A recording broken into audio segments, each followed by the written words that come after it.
para saber si mencionamos tu nombre o no mencionamos tu nombre por lo que te espera. Eras tú. Tú eras la que estaba hablando en el programa. Miren, nosotros vamos a hablar sobre las residencias médicas. Lo que vive un residente. Pero si ustedes quieren, hablamos un poquito de lo que vive un interno. Yo recuerdo a mi hermana cuando estaba haciendo su residencia en pediatría en el Rodolfo Nieto Padrón en México. Que ella decía que ellos habían aprendido a dormir, ¿tú sabes dónde? Donde en suministro, donde estaban en los lockers, en la estantería de suministro, ellos se acostaban ahí, o podían poner una silla y otra silla y ahí se dormían, y ahí se rendían. Porque es mucha la carga laboral, pero no solamente es la carga laboral, es lo que pasa con el escalafón.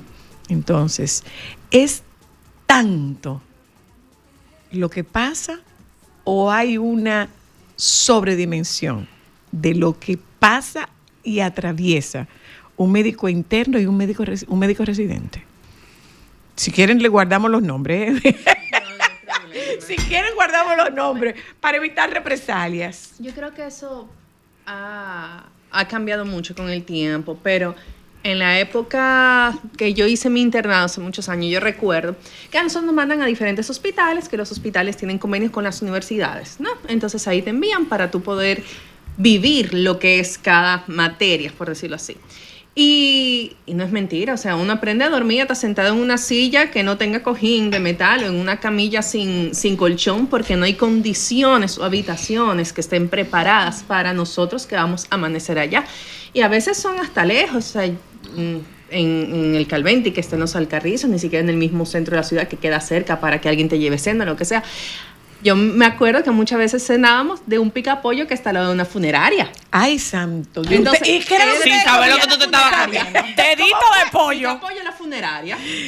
Nadie ¿Y sabía. ustedes tenían seguro lo que comían? Bueno, había que comer, teníamos que sobrevivir 24 horas. Se entregaban a Cristo en cada muslo. Okay. Sí, o sea, pero yo creo que eso ha cambiado con el tiempo. O sea, estamos hablando de unos cuantos años atrás, no muchos, pero eso ha variado. O sea, ahora yo veo a los internos, converso con ellos y no están pasando las mismas cosas. Yo creo que las universidades también se han tomado la responsabilidad de preparar un área donde puedan descansar, porque nadie aguanta 24 horas de pie sin poder ir al baño, sin poder bañarse, sin poder comer algo decente, tener una neverita por lo menos para uno poder llevar sus cosas. O sea, ha ido cambiando. Porque nada de eso existe. Eso no existía en mi época, ¿no? En algunos hospitales. No, En en verdad ninguno. no existía. Y entiendo que existe un matiz entre lo que son los hospitales de la capital y los hospitales de Santiago. Por ejemplo, yo hice mi internado en un hospital, en varios hospitales de Santiago, y todas las universidades nos tenían habitaciones, ya fuera dentro del hospital o en un área bien cercana al hospital que estaban completamente equipadas. Por lo menos con lo necesario para uno dormir y bañarse, ¿no? Con una nevera para guardar alimentos y eso. Pero la guardia es de que usualmente son 24 horas. Sí. O no todas las guardias son de 24 horas. No todas son de 24 horas. Hay guardia de los días de semana, de lunes a viernes, es por la noche. O sea, tomas tu servicio a tal hora y sales en la mañana del día siguiente. Los fines de semana y feriados sí son 24. 24 horas. Ok. Pero después que pasan esas 24 horas... Hay que hacer turno y igual. entregar la guardia, hay que hacer ronda. O sea, no son exactamente 24 horas, son más de 24 horas. Sí. Pero además también está condicionada a la llegada temprana del relevo. También, pero ha ido cambiando porque a los internos en mi tiempo, dependiendo la rotación y dependiendo del hospital, se le daba posguardia. Yo entregaba mi servicio a las 7, a las 8 de la mañana, yo me podía ir a mi casa, pero habían otras áreas donde tú no podías hacer eso y te podías ir, obviamente, siempre después de acabar tu trabajo pendiente o ya después de las 12 del mediodía. ¿Cuál es la diferencia entre un interno y un residente? Bueno, el interno es una persona que todavía no ha culminado la carrera de medicina, no se ha graduado. Es un año obligatorio que debe de realizar toda persona que estudia medicina aquí en el país. Y posterior a la realización del internado, donde se hacen rotaciones ya por áreas específicas como pediatría, ginecología, cirugía, psiquiatría, medicina interna. Entonces, ya después de que tú cumples durante ese año con esas rotaciones, entonces sí puedes realizar la graduación. Posterior a eso, entonces viene la pasantía. Y ya luego entonces hay que concursar, tomar un examen para entonces formar parte de una residencia. Y como pasante, ¿cuál es el tratamiento que se le da a un médico pasante? Que eso varía mucho, depende de dónde hagas tu pasantía. Hay pasantías que son nombradas por el gobierno, tú te postulas y si tienes un buen expediente ellos te ponen en diferentes UNAPs, porque básicamente donde te envían es una unidad de atención primaria rural o puede ser en la ciudad.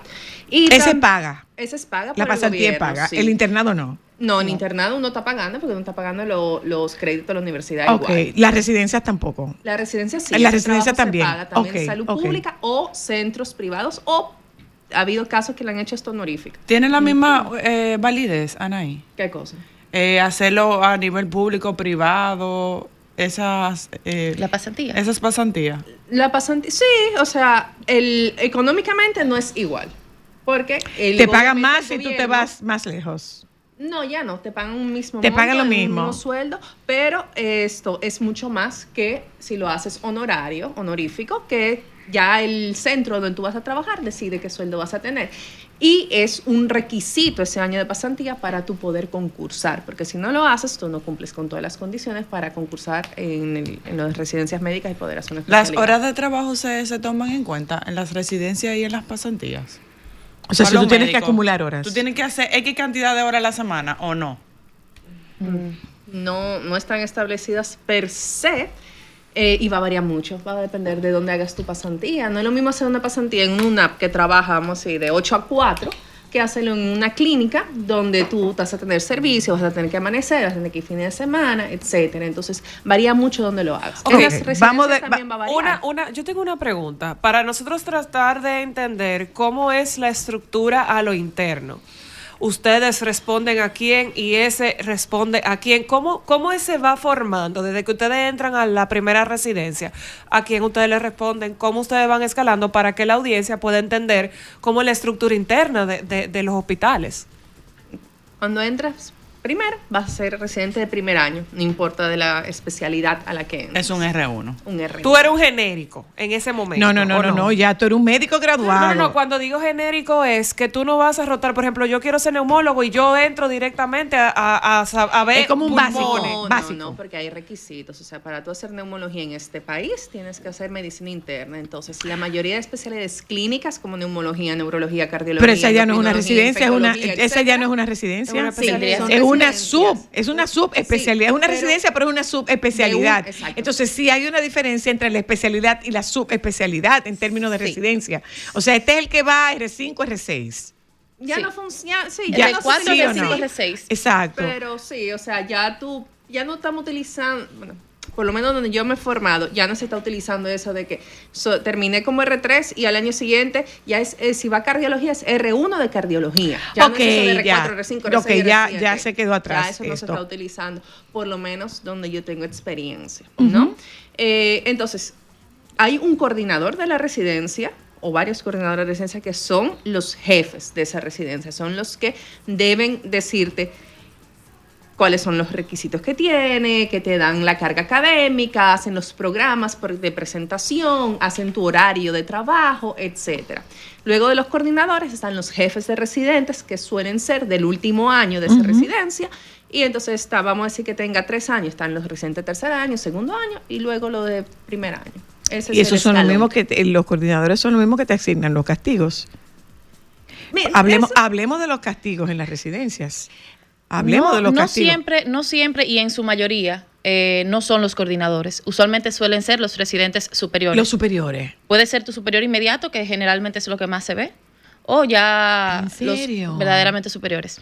en ¿En cambio, yo no serio? viví eso. Yo no lo viví tampoco en carne propia. O sea, Pero les Ay, cuentan. pero qué afortunadas son, sí, o sea, qué no. afortunadas son, porque lo que se escucha de los residentes es muy, dista mucho Bueno, de eso. y yo les compartí ahorita fuera del aire que justamente hemos solicitado otros médicos que nos acompañen a este panel para que cuenten su experiencia. Y hay algunos de ellos que tienen experiencias tan traumantes que dicen, mira, amo estar con ustedes, pero esto es una experiencia muy dolorosa estoy lista que para no estoy hablarlo, lista no para estoy lista para conversarla. hablarlo. O sea, que ahí tú te das cuenta qué tan marcada fue su experiencia fuera. Ese ni siquiera fue aquí, fue fuera.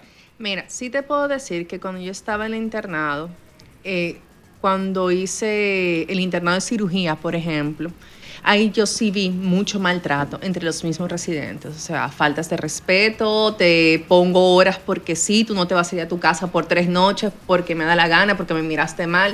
O sea, sí, eso existe. Ahora, yo no te puedo hablar de una experiencia personal porque No, claro. yo no la he vivido. Claro. En el centro donde yo me formé tampoco lo he visto. Que sí nos han asignado tal vez castigos, por decirlo así, pero no de horas. O sea, a mí nunca me dijeron, tú no te puedes ir a tu casa, tú te tienes que quedar una semana corrido. O sea, O sea nunca que lo tú viví. te quedas 3 días corrido en el hospital. Sin poder irse a bañar ni nada. Pero eso es inhumano. Sí. Y se ve muchísimo en las Pero eso es especialidades quirúrgicas. inhumano y no hay nadie por encima que pueda revocar ese castigo. Es que generalmente donde eso ocurre, los coordinadores no están muy presentes. Quienes manejan la residencia son los mismos residentes. Y no puedo ir a Y quejarme. nadie se entera. Y no, porque es peor no, pero después. eso es terrible. Eso es terrible. O sea, que te dejen 3 días sin tú poder salir de tu casa, O sin tú más. poder salir del hospital. Me estoy yendo al Yo pensé que al eso menor. solamente sucedía en los hospitales, por lo menos mis Militares. amigos En los que son militares. médicos, que sí se quejan de que son cosas difíciles cuando son militares, que ya ahí son como más radicales, hay más intolerancia. Pero aquí militar creo que nada El más está central. el central y el Ramón de Lara. El Ramón de Lara. Y el hospital de la policía también tiene residencia. Pero son hospitales de escuela. Sí. Sí. Ah, son hospitales de escuela. Ahora una cosa, hablemos del tema seguridad. Yo recuerdo que la doctora Luna, haciendo su internado, hubo que sacarla de Bonao, porque llegaron familiares de una persona herida y a ella hubo que sacarla de emergencia porque la iban a matar. Y los hospitales aparentemente no tienen seguridad para poder lidiar con ese tipo de situaciones.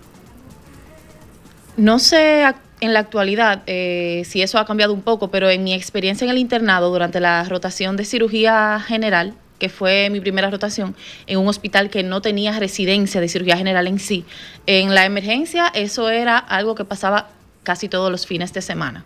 Nosotros nos vimos en un momento en un baño trancados porque había un enfrentamiento de bandas, el seguridad no aparecía o el seguridad lo que tenía tal vez era un No batecito o algo. O una macanita vieja. Que Pero eso era de tú sabes lo que me dicen a mí, que usualmente los internos y los residentes se quitan los nombres o se tapan los nombres se tapan sus nombres en las pijamas. Sí, para evitar represalias en caso de que suceda cualquier... ¿Y eso forma parte de la formación de un médico? No. Ay, Dios Pero- mío, pero es que pero yo no se- me imagino pero de se que esa vive, materia. pero se vive, vive, pero se vive. Huir como una guinea, o sea, de verdad. No, Uno aprende a salir corriendo y a trancarse donde encuentre la puerta más segura. Bueno, porque es un nosotros hemos visto videos no muy lejanos de gente que llega, puede haber gente que llegue en un estado de alteración y hemos visto cómo han destrozado un área de residencia, un área de emergencia, pero también hemos visto un tema de las bandas que ya confrontación y de gente que llega A rematar. a rematar. Literal. Pero mientras tanto, Ustedes también el lo médico está corriendo un riesgo. Así es, y no es algo que solamente se vive aquí en República Dominicana. Yo, por ejemplo, estuve en Colombia hace unos meses y nos informaron en un momento que estaban realizando una ronda, no sé, verificando algo en la emergencia, nos dijeron, por favor, la identificación guárdenla cuando vengan a la emergencia. ¿En serio? Sí. Oh, Dios. Señores. Nunca pasó nada en el tiempo que estuve allá. Sí, pero es Pero una realidad. O es una sea, realidad. que uno que no se imagina qué tan riesgoso es la vida de un estudiante, porque obviamente ya cuando ustedes están en su consulta privada y en los consultorios, ya ustedes no viven este nivel de tensión y de Dime algo. exposición de sus vidas. Cuando ustedes están en una subespecialidad, ¿están equiparados? O sea, ¿están de igual a igual o sigue primando la jerarquía?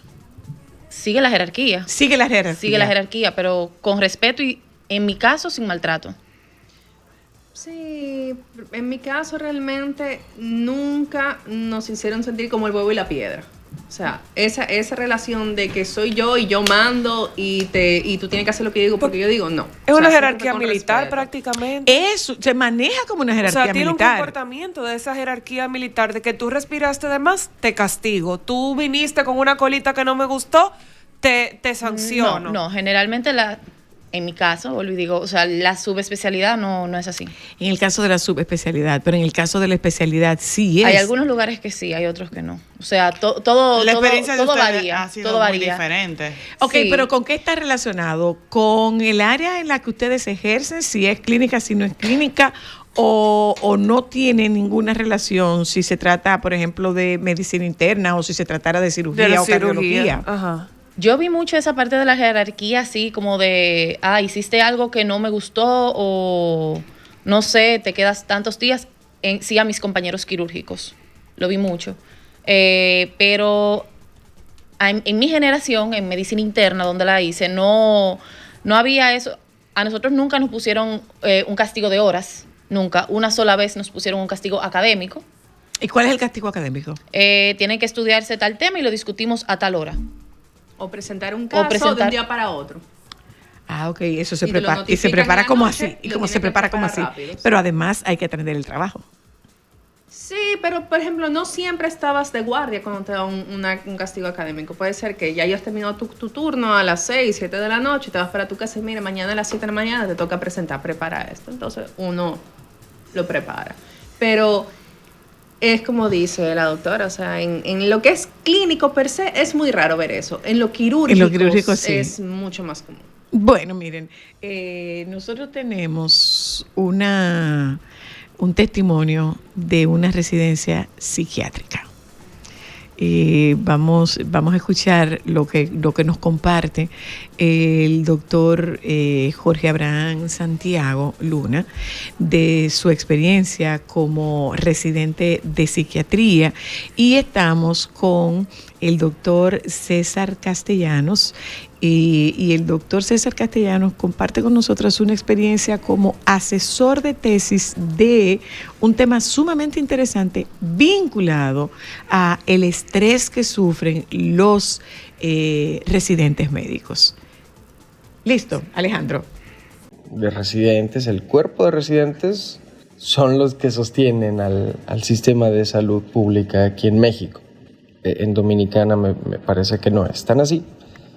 Pero aquí sí, es la mano de obra que mueve, que atiende a los pacientes, que permite que la mayoría de los hospitales funcionen, los de salud pública, por supuesto. Y eso muchas veces deja a los estudiantes algo desprotegidos, porque están en un área gris en cuanto a las leyes del trabajo.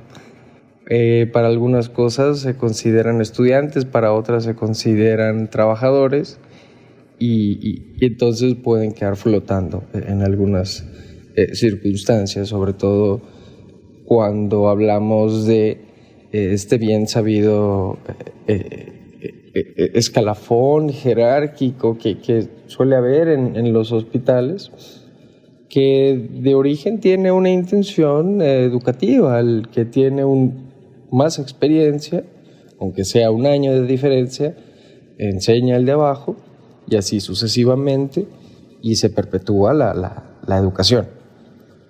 Pero este mismo escalafón se puede prestar a un ejercicio de poder en el que se abuse y en el que no se puedan o que no se aseguren todas las condiciones adecuadas para un trabajador, sobre todo para un trabajador que se dedica a cuidar de otras personas. En cuanto a la carga laboral, aquí es algo diferente allá. Las guardias son de 36 horas, aquí se hacen cada tercer día, y en la posguardia, que se le dice al día después de haber pasado esa jornada de 36 horas trabajando de corrido, allá en Dominicana se los dan franca, la posguardia, o sea que descansan. Aquí no, aquí se sigue con tu jornada normal de ese día, lo cual obviamente implica un desgaste pesado. Ya hay estudios sobre esto a lo largo de todo el mundo y ahí viene que el personal de salud esté en las primeras listas de riesgo para muchas cosas. Tanto consumo de sustancias, suelen ser quienes más toman alcohol, quienes más toman algún otro tipo de sustancias que pueden tener más riesgo de episodios depresivos, de trastornos de ansiedad, precisamente tanto por la carga laboral como lo que les comento de que el ambiente laboral pudiese ser hostil.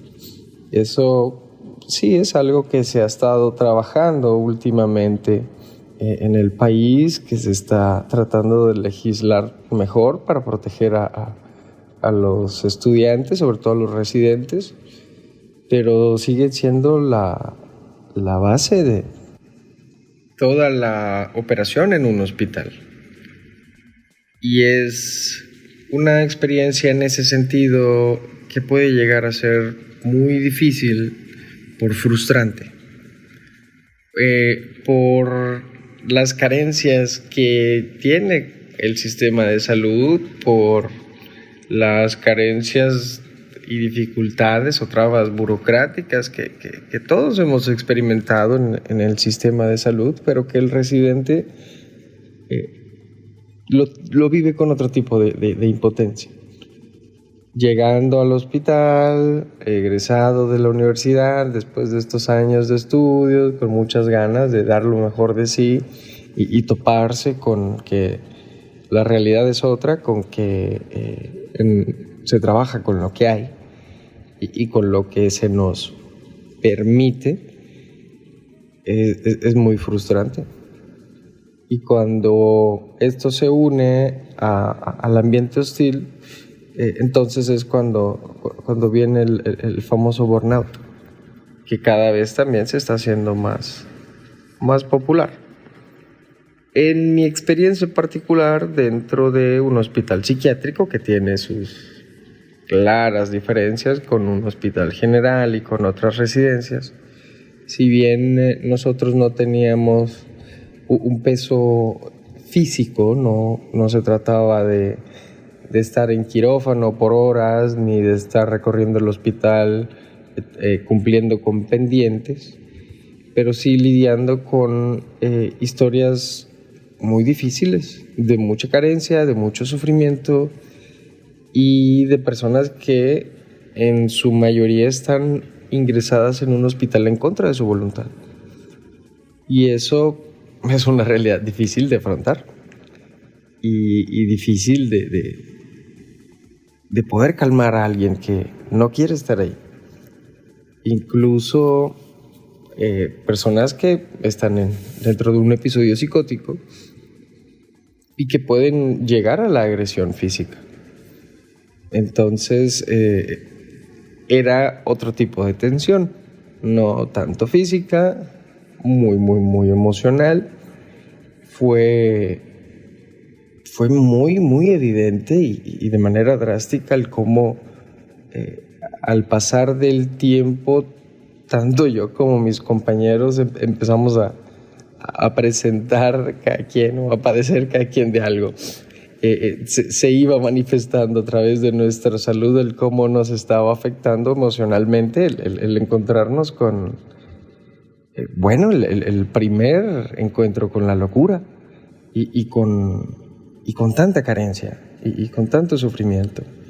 El que no empezó a tener insomnio, empezó a tener problemas para comer, empezó a tener problemas para ansiedad, empezó a tener síntomas depresivos y a todos de alguna manera nos fue afectando, claro, en un proceso, digamos, como curva de aprendizaje o de resiliencia, de aprender a pechugar, como dicen aquí, de hacer tripas corazón y tratar de no deshumanizar nuestro trabajo. que ahí es donde está lo más difícil.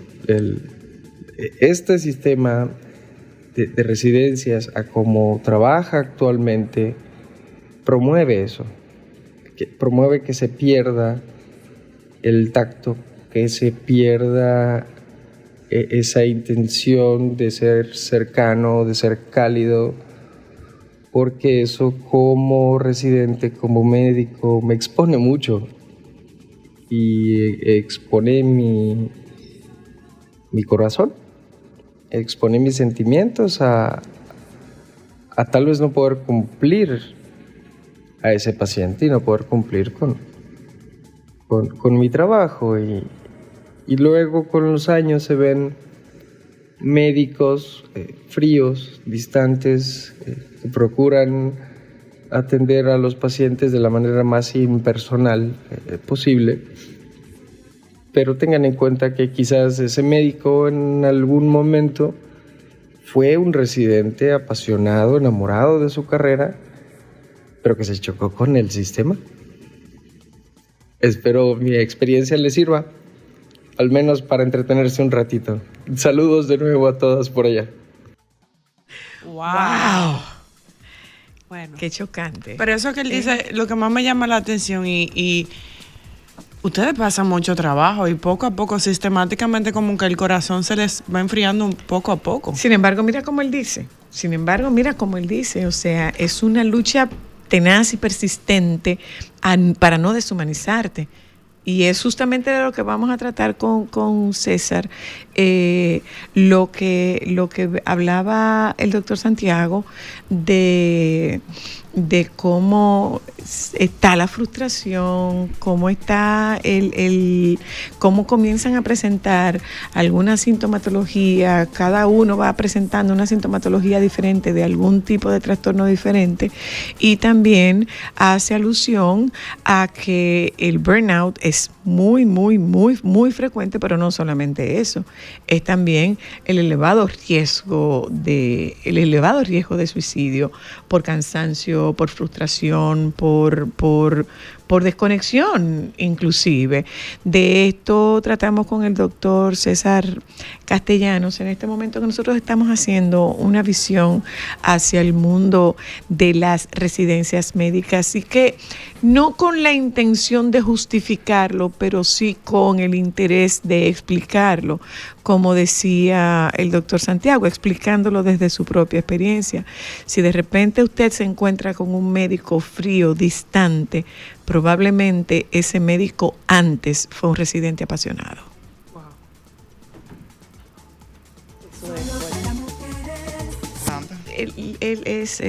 Es dura, o sea, diferentes. Es dura. La vida de un residente médico en este país es dura. Y estábamos escuchando la del doctor Santiago en México, no es menos dura. El doctor César Castellanos, les presento al doctor César Castellanos. El doctor Castellanos en un momento asesoró una tesis que nos gustaría que compartieras con nosotros, César, que nos viene como anillo al dedo a propósito de esto, por un tema de burnout, un tema de ansiedad, de desgaste emocional, de desgaste físico y de un posible debut de algún trastorno que pudiera haber estado dormido en el cuerpo de uno de estos, sobre todo de los estudiantes de medicina. Digo, sí, eso es lo que hacen residencia, en los estudiantes de medicina, sobre todo en los estudiantes de la parte quirúrgica más que de la parte clínica. Bienvenido, doctor. Gracias, buenas tardes. Sí, tú haces alusión a un trabajo de investigación que fue una estudiante de medicina para graduarse, donde se hizo un levantamiento con unos 200 residentes acá en República Dominicana, totalmente anónimo y obviamente con mucha custodia de la data, y se levantó información no de la infraestructura, que de por sí obviamente eso constituye maltrato, no tener dónde orinar, dónde bañarse, dónde comer, eso obviamente, pero no fue eso, sino fue sobre abuso sexual, acoso sexual y abortos, porque no les permitían a las embarazadas descansar. Entonces, es una tesis hay datos muy duros ahí, No se pudo publicar, lamentablemente. Me imagino. Hubo mucha presión del colegio médico. De callar. Ella recibió amenazas y tal, entonces hubo que dejarlo allí, pero el trabajo sí se pudo publicar en Europa, lo pudimos publicar en Europa, en una revista en Europa, pero no pudimos poner que había sido de aquí, porque había mucho ruido en el medio cuando las autoridades de los hospitales vieron, porque nosotros le devolvimos la data. Hubo muchos problemas allí, pero bueno, yo creo que el problema hay que mirarlo desde una perspectiva mucho más amplia y no solo desde casos específicos, ¿verdad?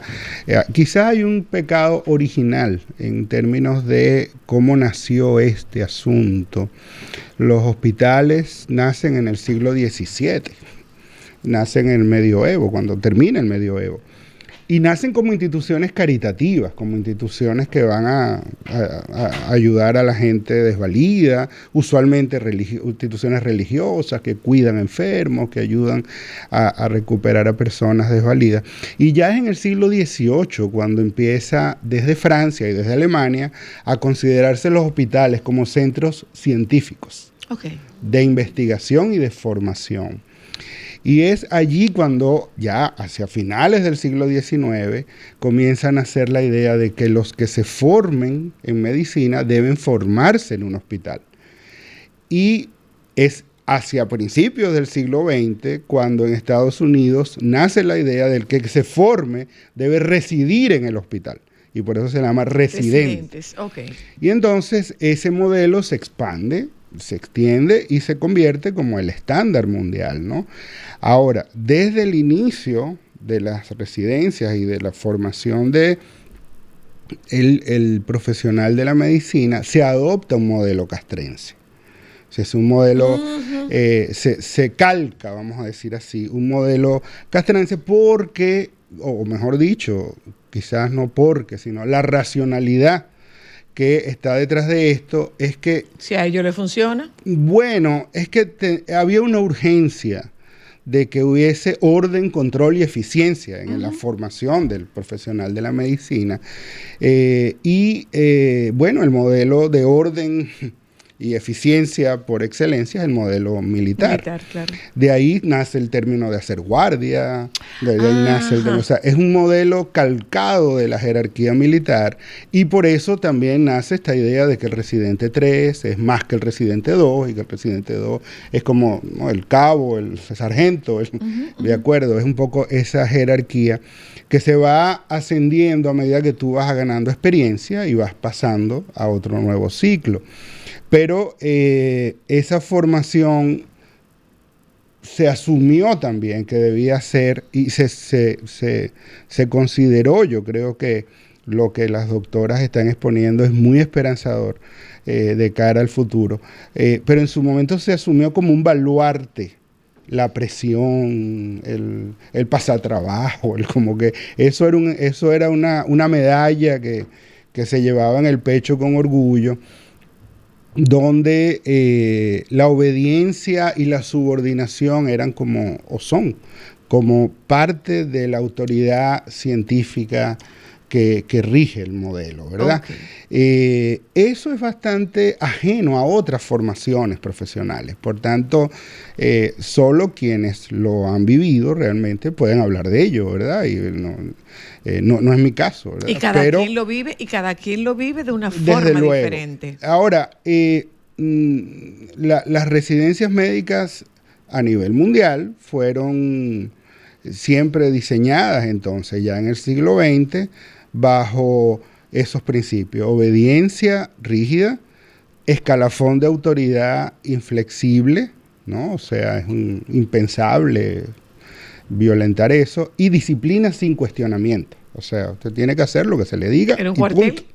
¿Un cuartel? Bueno, calcado del sistema militar, ¿verdad? Ahora, el dilema es que esa verticalidad garantiza disciplina, orden, eficiencia, sin duda. ¿A qué costo? Bueno, la verticalidad extrema genera espacios muy grandes para el abuso, ¿no? Cuando hay una verticalidad muy extrema, el poder desigual se convierte en una tentación muy grande para la pulsión humana, ¿no? de la superioridad y del aplastar al otro y de este tipo de cosas. Y eso, si llegara a ser un factor que pasa por encima del elemento docente, de preparación académica, entonces puede ser una amenaza importante para esa propia formación. Ahora, curiosamente, esa rigurosidad o esa obediencia sumisa y no cuestionante, esa autoridad inflexible, suele ser considerada, y hablo un poco de las encuestas que en su momento pudimos hacer, suele ser considerada como un baluarte, como un rito de paso, vamos a decir. Es como que esto es algo que hay que pasar para yo probar que soy capaz de ser un buen médico, ¿no? O sea, los blanditos se quedan, un poco la racionalidad que suele darse detrás de muchas personas que salen de esos procesos con éxito, y obviamente el discurso de los que no salen es otro, ¿verdad? Pero esto de seguir órdenes sin cuestionar es como una manera de aprendizaje. ¿Qué puede hacer de que no salgan? ¿Qué puede hacer que no lo logren? No, bueno, que se retiren o que lo saquen, ¿verdad? Por la presión, o porque no pasen. Puede ser que renuncien ya por no aguantar el maltrato. Oh, o que, no sé, tal vez no pasen las pruebas académicas que se le dan. Tiene exigencia, o sea, tiene una formación académica, la residencia va de la mano, avalada por una universidad. Claro, Uno claro, tiene que claro, pasar, claro, si uno rinde ok. académicamente, La te parte pueden académica, quitar. pero también puede ser el maltrato, como usted menciona, doctora. Una pregunta, César. No, nunca debería estar el maltrato por encima del valor Pero académico. a mí lo que me llama ¿no? la O sea, atención no. es por qué en otras carreras no se da el maltrato.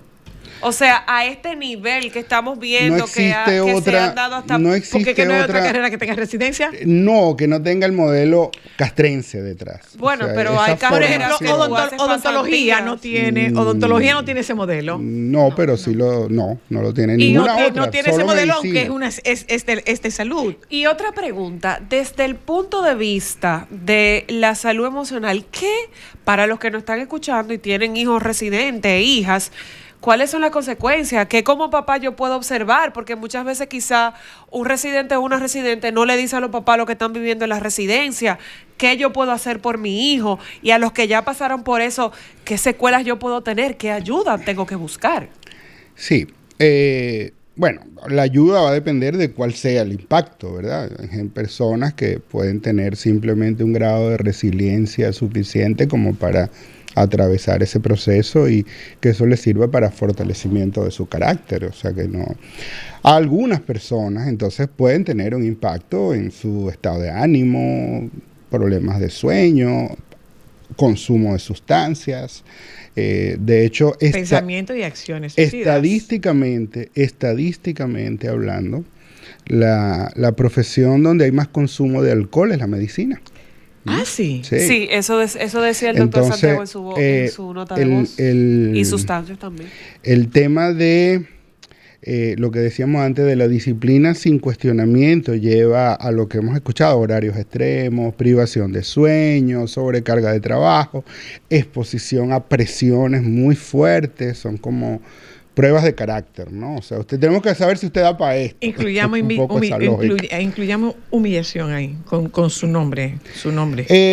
Sí, el tema es que el sufrimiento... Sigo hablando un poco de conclusiones que extraigo de lo que escucho y de lo que vi en estas entrevistas. Hay una suerte de glorificación del sufrimiento, ¿no? ¿Cómo así? Sí, porque es parte de que yo pasé por eso y pasé, salí adelante, ¿no? Entonces, si la formación no es dura, porque es el modelo castrense, ¿no? Es un poco como... Hay que formar el carácter. Hay que formar el carácter, ¿no? Entonces usted tiene que aguantar y tiene que ser duro. O sea, te y quiebra tiene para que seas inquebrantable. tienes que demostrar que tú eres capaz de resistir, ¿no? Entonces resistir es como un baluarte que uno escucha mucho en el discurso, junto con la represión de las emociones, ¿no? Con el hacerse loco con las con los signos que ¿Y a puedan largo darte plazo? cierta ¿Y a largo debilidad. plazo? ¿Dónde termina eso a largo plazo? Bueno, afortunadamente en la mayoría de los casos termina bien, pero ciertamente en algunos casos, que no son pocos, solo que estadísticamente son menos, termina mal, ¿no? Y cuando digo termina mal, hablo de, bueno, problemas psicológicos o psiquiátricos, que pues, en algunos casos el mal menor es que, bueno, no pueda continuar Suicidio. con la residencia, tenga que salir. Sí, el suicidio a nivel internacional, cuando miramos, Localmente. revisamos estadísticas a nivel internacional, se reporta que al menos la mitad de todos los residentes han tenido o han informado, no necesariamente han tenido, pero han informado haber sido maltratados durante su formación, ¿no? Eso es bastante, la mitad es bastante. Y hay ahora que estábamos hablando de México, hay un estudio publicado en el 2020 en México que dice que 67% de los residentes han sido maltratados de alguna manera.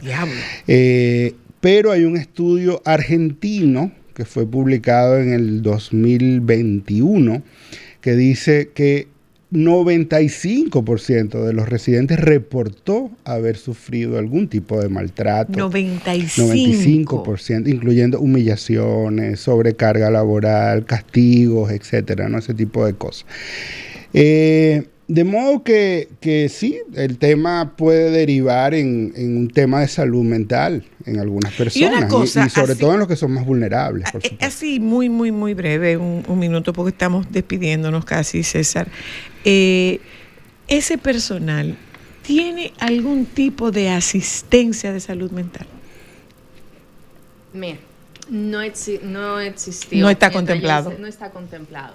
Sí. Ni cuando el COVID, Anaí. No. Que el trabajo fue COVID, intenso. El trabajo, yo ya no estaba como residente, pero sí estuve muy cerca de los residentes y trabajando con el COVID y fue mucho trabajo. Fue la etapa de más aislamiento de trabajo porque tú llegabas a trabajar y al inicio te ponías todo el traje y tú estabas ahí 24/7 trabajando. O sea, no había la parte social que todo el mundo vivió.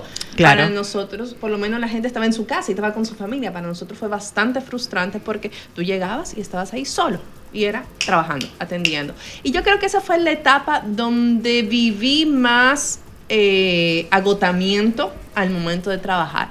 Pero desde que las cosas comenzaron como a mejorar, pues ya pudimos estar más de cerquita, no con tanto, pero no hay soporte. No hay soporte Sin psicológico. embargo, tuvimos recientemente en el centro de donde yo formo parte de médico adjunto y que estoy de cerca de la residencia, una de sus compañeras lamentablemente falleció hace un tiempo.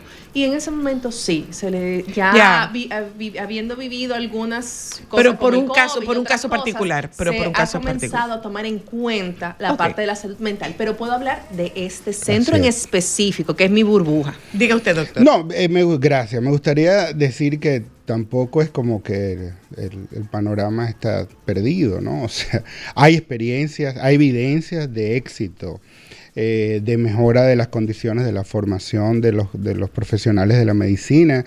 Hay experiencias que se han publicado en Japón, en Australia, en Nueva Zelanda, en Estados Unidos y en Irán. Irán es de los países que mejor protege la salud mental de sus médicos. Vaya paradoja. No es una paradoja. Acuérdate que también nosotros estamos sometidos a algunas narrativas también de monstruos que a veces no son tales. Pero, ¿qué factores han demostrado la evidencia que ayuda a mejorar esta problemática? Que existan, primero, líneas de supervisión externas. Eso parece ser un factor que ayuda mucho. Luego, que esa supervisión no venga de las universidades nada más, sino que haya algún órgano externo que al hospital y a la universidad que supervise el problema, que hayan instrumentos y protocolos de acción, líneas privadas donde la gente pueda denunciar anónimamente lo que está pasando y que hayan políticas de cero tolerancia al maltrato verbal, como ha pasado en algunos países, y obviamente acceso a servicios de salud mental. Gracias a no voy a decir los nombres de ustedes, ¿no? No puedo entender. No, ustedes no saben si tienen que ir a hacer alguna otra subespecialidad. Entonces no voy a decir. No, las voy a mantener. Doctora uno, doctorado. Al doctor Castellano sí, a ese sí lo tiro a la orilla. Gracias a ustedes que nos acompañaron en la tarde de hoy. Por favor, quédense con los compañeros del Sol de la Tarde. Nos juntamos mañana.